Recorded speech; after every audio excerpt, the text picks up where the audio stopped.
My name is Matthew Walker. I am a professor of neuroscience and psychology at the University of California, Berkeley, and I am the author of the book, Why We Sleep. We certainly know that a lack of sleep will actually prevent your brain from being able to initially make new memories. So it's almost as though without sleep, the memory inbox of the brain shuts down and you can't commit new experiences to memory. So those new incoming informational emails are just bounced and you end up feeling as though you're amnesic. You can't essentially make and create those new memories. We also know that a lack of sleep will lead to an increased development of a toxic protein in the brain that is called beta amyloid, and that is associated with Alzheimer's disease, because it is during deep sleep at night when a sewage system within the brain actually kicks into high gear and it starts to wash away this toxic protein, beta amyloid. So if you're not getting enough sleep each and every night, more of that Alzheimer's related protein will build up. The more protein that builds up, the greater your risk of going on to develop dementia in later life. What are the effects of sleep deprivation on the body? Well, there are many different effects. Firstly, we know that sleep deprivation affects the reproductive system. We know that men who are sleeping just 5 to 6 hours a night have a level of testosterone which is that of someone 10 years their senior. So a lack of sleep will age you by almost a decade in terms of that aspect of virility and wellness. We also know that a lack of sleep impacts your immune system.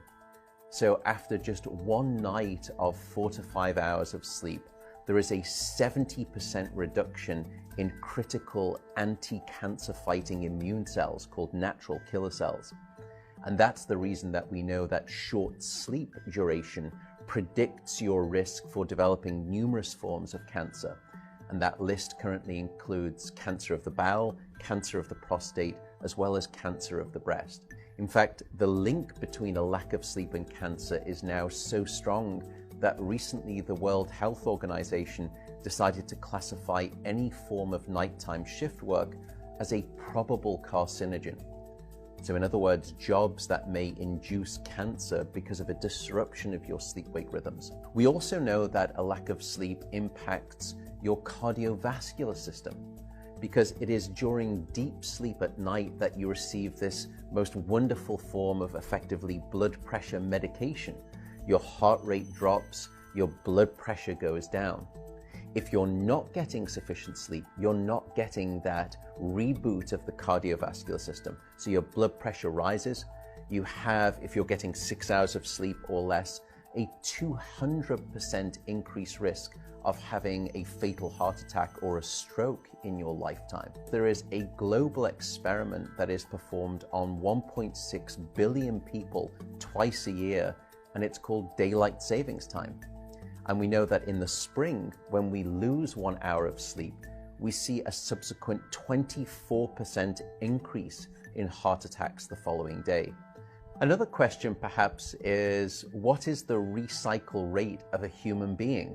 How long can we actually last without sleep before we start to see declines in your brain function or even impairments within your body? And the answer seems to be about 16 hours of wakefulness. Once you get past 16 hours of being awake, that's when we start to see mental deterioration and physiological deterioration in the body. We know that after you've been awake for 19 or 20 hours, your mental capacity is so impaired that you would be as deficient as someone who is legally drunk behind the wheel of a car. So if you were to ask me what is the recycle rate of a human being, it does seem to be about 16 hours, and we need about 8 hours of sleep to repair the damage of wakefulness. Wakefulness essentially is low-level brain damage.